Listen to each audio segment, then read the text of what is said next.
Viva novamente! Pessoal, a Dorcas não está nada bem. Precisamos fazer alguma coisa. É verdade. A minha amiga está doente e não parece melhorar. Eu gosto tanto quando ela fala sobre Jesus. Só que doente, ela não tem ânimo para nada. Isso mesmo. Quando ela fala sobre Jesus, seus olhos brilham. Gente, vamos parar de conversar. Nós temos muito trabalho hoje. Oi, pessoal. Estamos aqui para mais uma história. Tudo bem com vocês? Eu estou tão feliz com o dia de hoje. Viva novamente é o tema da nossa história de hoje. Só que eu fico pensando uma coisa. Como é que pode ser viva novamente? A gente vai discutir isso depois que a gente aprender o nosso verso para decorar e a mensagem, tudo bem? O nosso verso para decorar está no livro de Romanos, capítulo 1, no versículo 16, que diz assim: Não me envergonho do evangelho, porque é o poder de Deus para a salvação de todo aquele que crê. Vocês perceberam uma coisa nesse verso? A palavra principal é crer. Será que hoje em dia tem alguém que crê? Vamos repetir esse verso novamente, porém um pouco mais devagar. Não me envergonho do evangelho, porque é o poder de Deus para a salvação de todo aquele que crê. A mensagem diz assim: servimos a Deus quando ajudamos outras pessoas. Você tem costume de ajudar em casa? Esse é o lugar que você fica mais, não é mesmo?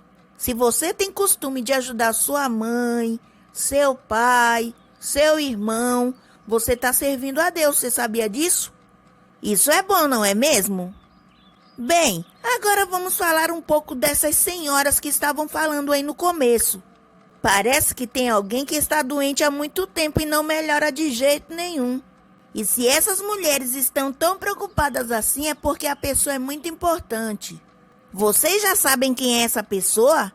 Isso mesmo, é a Dorcas, a mulher que cuidava das pessoas lá naquele lugar que ela morava.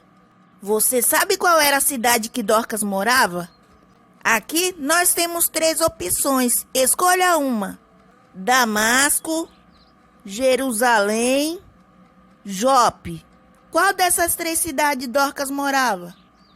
Não, gente, não foi nem Damasco nem Jerusalém. Ela morava em Jope. E sabe o que aconteceu? Depois de muitos dias que aquelas mulheres estavam comentando sobre a doença dela, a Dorcas morreu. E quando ela morreu, a notícia se espalhou, sabe como que? Formiga no formigueiro. Aquelas mulheres e muitas outras pessoas foram correndo lá na casa de Dorcas. Elas foram ver se era realmente verdade o que estavam dizendo. Então é verdade a notícia que estão espalhando? Infelizmente é verdade. Depois daquele dia ela ficou muito mal. As mulheres já lavaram o corpo dela e já levaram lá para o aposento superior. Gente, não fiquem assim. Eu fiquei sabendo que Pedro está visitando a cidade de Lídia e fica a 16 quilômetros daqui. Nós podemos pedir alguém para ir até lá e chamar Pedro aqui. Ele saberá o que fazer. Efraim, Barnabé, venham aqui que eu preciso de vocês.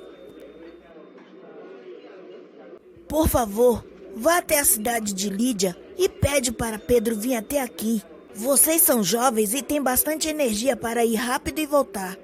Gente, que coisa maravilhosa, vocês perceberam aí?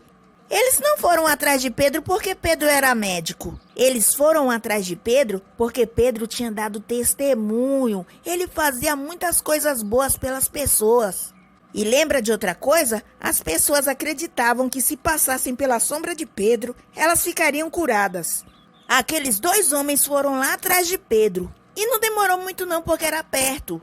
Quando Pedro chegou, ele foi recepcionado por várias situações. Algumas pessoas mostravam as roupas que Dorcas tinha feito para dar para as pessoas. Ele também encontrou um monte de mulheres chorando. Os amigos e conhecidos de Dorcas estavam desesperados. Imagina aí, uma mulher que fazia só o bem, dava coisas para as pessoas e depois morrer assim de uma hora para outra. Depois que Pedro viu todo esse cenário, olha o que foi que ele falou. Afastem-se todos, por favor. Não quero ninguém aqui no quarto. Eita que Pedro já chegou colocando ordem. Eu tô rindo aqui, pessoal, mas não é de brincadeira não. Aquelas pessoas ali sabiam muito bem sobre Deus, sabiam sobre os milagres que os discípulos faziam. Será porque eles não chamaram logo alguém para ajudar Dorcas antes que ela morresse? Sabe, aquelas pessoas obedeceram, todas saíram dali. Sabe o que Pedro fez? Pedro fechou a porta, se ajoelhou na beirada da cama e orou. Quando ele abriu os olhos, não tinha acontecido nada, a mulher ainda estava lá deitada. Mas depois que ele se levantou, ele falou essas palavras: Dorcas, levante-se. Depois que Pedro falou essas palavras, Dorcas abriu o olho, sentou, Pedro pegou ela pela mão e levantou. E ele sorriu para ela e ela correspondeu. E depois ele chamou as pessoas lá para o quarto para ver a mulher. Naquele dia, as pessoas ficaram muito felizes.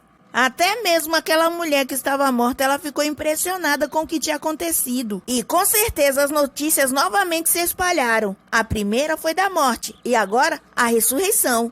Todas as pessoas que moravam em Jope ouviram sobre o milagre. Muitos creram que Deus tinha restaurado a vida de Dorcas porque ela havia ajudado muitas pessoas. E com o resultado daquele milagre, muitas outras pessoas creram em Deus. Bem, pessoal, a nossa história chegou ao fim. Eu aprendi muitas coisas nela. Sobre Dorcas, eu aprendi que nós devemos ajudar as pessoas, não importa quem seja. Se você tem em sua casa uma roupa que você faz mais de 6 meses que não usa, você deve dar para alguém. Só que a roupa tem que estar inteira, hein, pessoal? Não pode estar rasgada, não. E vocês, meninas, se tiver alguma boneca, algum brinquedo que não brinca mais e tá lá na estante só para decorar, vocês devem doar aquele brinquedo, sabia? Muitas crianças não têm brinquedo nem boneca. Elas brincam com lata, brincam com a roda. Experimente fazer o bem que vocês vão gostar muito. Sobre Pedro, eu aprendi que nós devemos estar sempre em comunhão com Deus, porque se assim o fizermos, nós teremos poder para ajudar as pessoas. Pode ser numa doença física ou uma doença mental, sabia? Bem, pessoal, por hoje é só. Vamos orar? Querido Jesus, muito obrigado pela história de hoje. Aprendemos muitas coisas importantes. Aprendemos que devemos ajudar as pessoas e também devemos ter comunhão contigo. Cuida de cada criança aqui e também dos professores. Cuida também da família de cada um. Em nome de Jesus, amém.